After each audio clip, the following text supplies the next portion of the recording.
Today I'm cooking eggplant parm. I call them eggplant parm steaks. The most important thing about the eggplant is to buy a heavy, firm eggplant when you're choosing one. I still salt mine, although modern farming has bred out most of the bitterness. I drain it for a good 30 minutes before I process the steaks. And when I say steaks, I mean steaks. Nice, big, thick pieces of eggplant rather than a million little discs that get all greasy and more breading than eggplant. As with all breading stations, we have flour, egg, breadcrumb. As with anything I bread, any cutlet, whether it's plant-based or protein, we want to season every layer, give every layer flavor. The eggs have salt, the flour has salt and pepper. I'm gonna mix that in. The breadcrumbs, I really go nuts. My Italian breadcrumb mix are toasted Italian breadcrumbs with fresh, finely chopped parsley, lemon zest, and a ton of Parmigiano Reggiano or Pecorino Romano. One is cow's milk, one is sheep's milk, or marry the two, put them both in there. A little crushed red pepper flake for heat. Granulated garlic and onion, they like to go everywhere together, they're buddies. A little fennel pollen or ground fennel. So basically, this tastes like a cheesy sausage, your breadcrumbs. And a little bit of oregano or marjoram, lightly crushed in your palm, mix that all together. We set up our station as close to the cooking oil as possible. Anything we use for frying, we want to be neutral and see-through. The lighter the color of oil, the lighter the flavor and the higher the cooking temp. So I use safflower oil primarily for frying. And you guys know the drill here, right? In a 14-inch skillet, you'll be able to fit 3 or 4 steaks at a time. Flour. Egg, and then take your time with the breadcrumb and really press those crumbs in to get them evenly distributed. Now, whenever I fry anything, I have a transfer tray ready to go and the oven nice and hot at about 275. Line the rimmed baking sheet with a wire metal rack.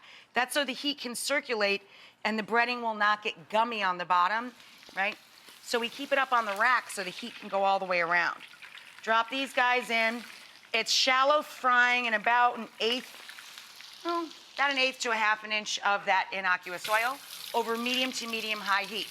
In this pan, I melted butter into oil, EVOO, with some garlic. I'm adding Italian crushed tomatoes. That's all this needs. If you don't use Italian tomatoes, you may want to add a pinch of sugar for sweetness and a little salt.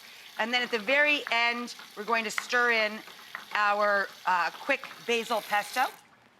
The lemon that I zested, I'm gonna add the juice of the lemon to the food processor with toasted pine nuts or pistachio nuts or hazelnuts, they're all good, or even almonds, all of those work. A couple of fat cloves of garlic, the juice of the lemon we zested. Again, Parmigiano, which is cow's milk cheese, or Pecorino, which is sheep's milk cheese, and of course, a couple fat handfuls of the basil. I'm stirring our lemony basil pesto into our sweet tomato sauce. And here's how she rolls, okay?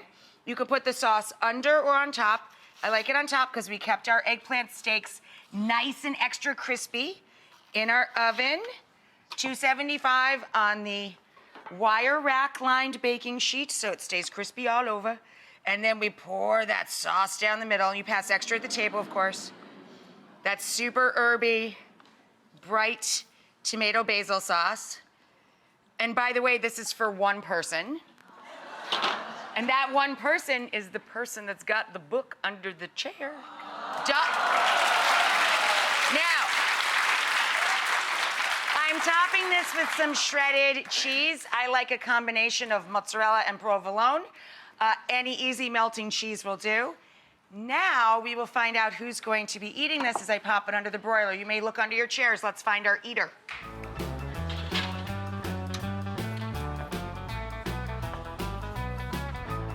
Yay!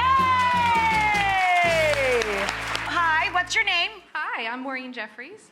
Hi, Maureen. Do you like eggplant? I love eggplant. If you didn't, I'd be really sad.